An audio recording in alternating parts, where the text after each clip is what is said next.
The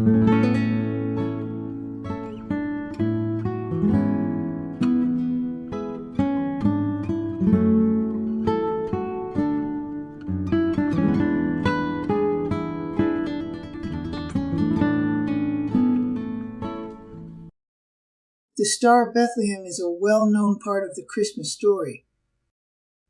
It only appears in the Gospel of Matthew, and it seems to have intrigued people more than even the virgin birth itself. It has caused more speculation about possible naturalistic explanations than probably any other part of the Bible. Particularly as Christmas approaches, it is a topic that people become interested in. There have been numerous attempts at finding naturalistic explanations for the Star of Bethlehem. However, every single one of them failed to explain one or more aspects of what is actually described in the Bible. Consequently, if you are looking for a naturalistic explanation, you will not really find one.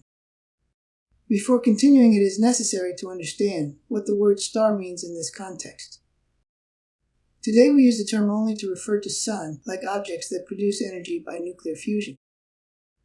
It is important to recognize when reading any ancient document, particularly in the Bible, that when it was written the word star was much broader than our modern scientific term. In ancient times, the word star simply referred to any light in the sky. Pretty much if it was in the sky and it was not the sun or the moon, it was referred to as a star. Someone looking at the question of what the Star of Bethlehem was, or any other use of the word star in the Bible, it is important to recognize this fact. Now when Jesus was born in Bethlehem of Judea in the days of Herod the king, behold, there came wise men from the east to Jerusalem, saying, Where is he that is born King of the Jews? For we have seen his star in the east, and are come to worship him. When Herod the king had heard these things, he was troubled, and all Jerusalem with him. And when he had gathered all the chief priests and scribes of the people together, he demanded of them where Christ should be born. And they said unto him, In Bethlehem of Judea, for thus it is written by the prophet, And of Bethlehem in the land of Judah, art not the least among the princes of Judah, for out of thee shall come a governor, that shall rule my people Israel. Then Herod, when he had privily called the wise men, inquired of them diligently what time the star appeared. And he sent them to Bethlehem, and said, Go and search diligently for the young child, and when ye have found him, bring me word again, that I may come and worship him also. When they had heard the king, they departed, and lo, the star which they saw in the east went before them, till it came and stood over where the young child was. When they saw the star, they rejoiced with exceeding great joy.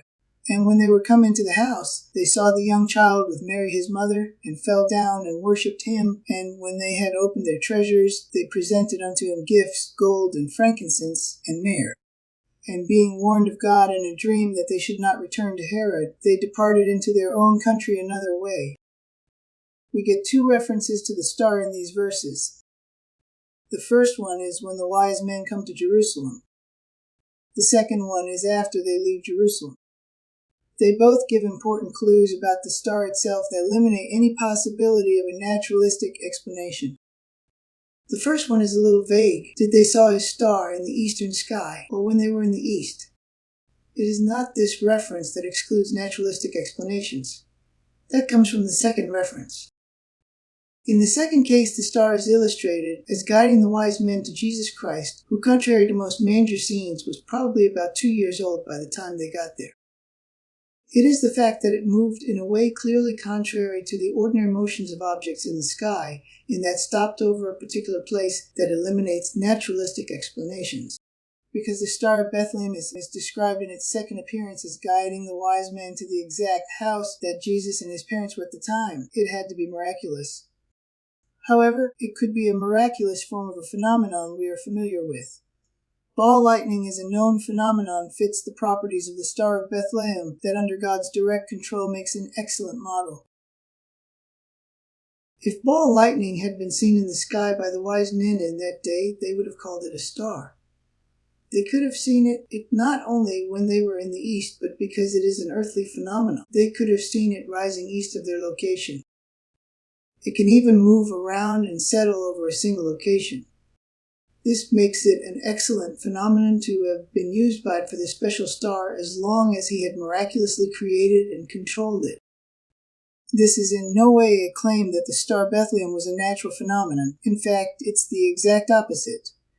The suggestion of ball lightning is simply a model using a known phenomenon that fits the description. Even if it was ball lightning, it would have to have been supernaturally created and controlled by God to completely fit what the Bible describes. That is the ultimate point, regardless of what the Star of Bethlehem actually was. It had to be supernatural, and no attempt to explain it fully naturalistically will ever work.